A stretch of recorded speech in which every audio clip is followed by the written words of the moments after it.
Hi guys, how's it? Remember, what's up? It's Crank. I hope you're good. I hope you're peachy. There is a power cut and I'm using my iPhone to light up the environment.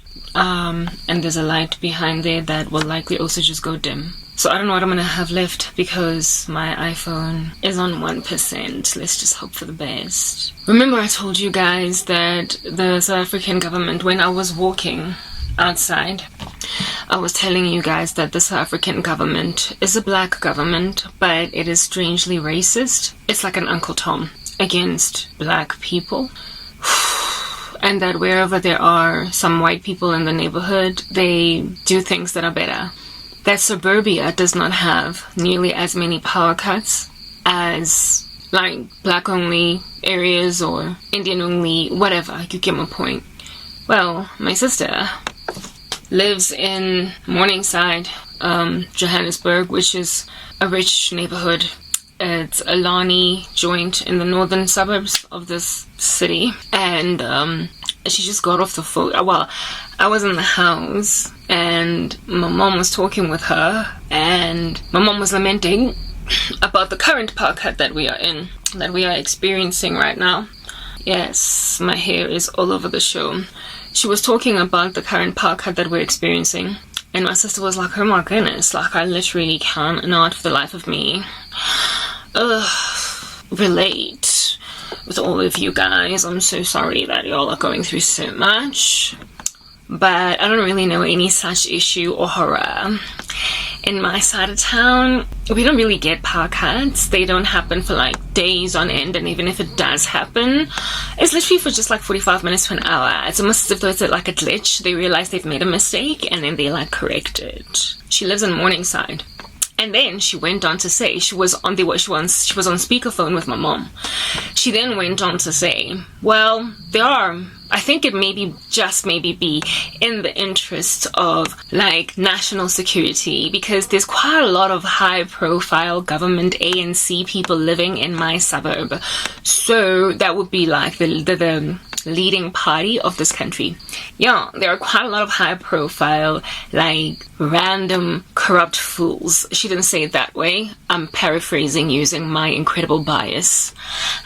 There are a whole bunch of random corrupt no-brainers in my particular side of the woods, neck of the woods, in my side of the life. And so I guess just to protect their random tales, they can't be in the dark, because, you know, when it gets all dark, it gets all criminal sometimes, and so they can't be in the dark. So I guess by collateral benefit, me living here in these, like, expensive streets of Johannesburg, I don't know what it's like to live in, like, the heart of African corruption. Life is just horrific, and I'm greatly prayerful that my cell phone device, the iPhone that's lighting up this situation, doesn't die, because if that dies, I guess not only do I live in a not so affluent section of Johannesburg, but I also live in a not so affluent section of Apple devices, because mine, its battery dies in like 2 seconds. You know, I'm exhausted with this country. I am personally today exorbitantly hurt. Like I'm in pain. I'm just hurting. Like I'm always hurting like 24 hours a day. But today I'm just really hurt. I'm in pain. Like some days are worse than others. Other days are better than others. I woke up from a horrific series of nightmares, witchcraft and operation, demonic attack, etc. So, you know, I'm in a slump. Is especially when I'm in such a state as the one that I am in right now, that I desperately, for the life of Cranberry K, cannot take in my stride power cuts. Like, even if I've got content on my phone to watch, I just languish. So I'm not particularly chuffed with my sister's gloating about how it is. She wasn't speaking negatively about the ANC. She was speaking almost as if though to say, oh, how blessed do I feel to be, you know, in my neck of the woods, because it just so happens to be the same neck of the woods where black government officials that run this country live, and so they don't turn their own power off, but they turn everybody else's off. So thank God I'm living in Sandton. Okay, you know what? I'm exhausted with this country, and I won't have to be for much longer, because my mother has invested in solar panels, and so in a minute I won't be suffering the way that the rest of South Africa is suffering when they don't live in, I don't know, Sandton. Yeah, But while I'm still going through these modes, and while I'm still languishing, and while I can't relieve my sorrow by watching something on Netflix or doing my edits, uploading content, just working, while I can't do any of that, I will express whatever remaining bit of frustration might be left, okay?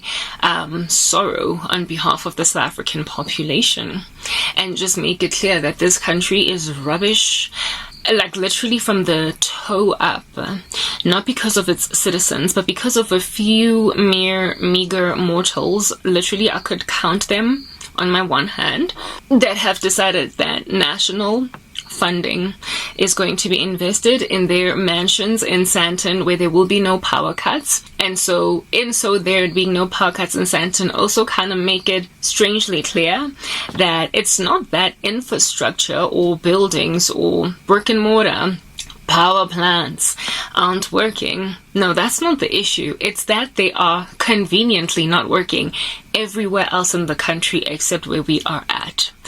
The Sandton power plants, or whatever powers Sandton, they're the same. They've been around since the days of apartheid. They are also a geriatric that is 60 years old, breathing its last, coughing it up a storm. So how is it that they can light up Sandton all day, every day, and if at all they cut their power, it's after every 2 weeks, and even then for just 45 minutes? How can they do that in Sandton, but then not be able to do it everywhere else? This feels very much like a Galilean dialectic, guys. It feels as if though this is a man-made disaster, a crisis that doesn't even have to be that way.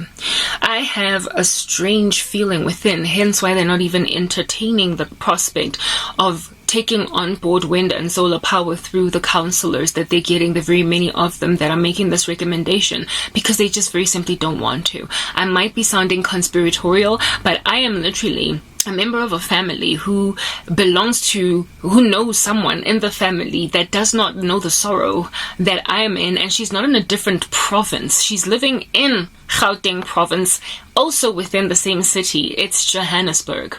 Do you understand what I'm saying? So it's not like my sister's in Cape Town and so she's under a different municipality altogether. She's literally in Johannesburg. So what this is telling me, you guys, is that this is a Galilean dialectic. What is a Galilean dialectic? It is a participant in the mutiny against people by causing a disaster on the ground, and then you rock up making like Spider-Man and you want to rescue the day. You literally bring about the very disaster that you're going to be made a hero for correcting. They are messing things up on purpose, and the evidences or the proofs of this thing are rearing their ugly head in the fact that my sister can gloat about living literally not like it's a driving distance, half an hour tops, maybe 20 minutes if I'm speeding, alright? A driving distance in the same municipality, and they claim that there is a power plant overload or whatever, and they're enduring us through 3-4 power cuts in the same day, while someone in Sandton doesn't have the same problem just because she just so happens to be living somewhere where corrupt government officials live. It's a Galilean dialectic. I can't say that enough. Literally, it appears to me like they could light up our lives, but they just choose not to. Let's move to the next part. I just want to do maybe 2 or 3 parts of this series just to keep talking about this strange occurrence.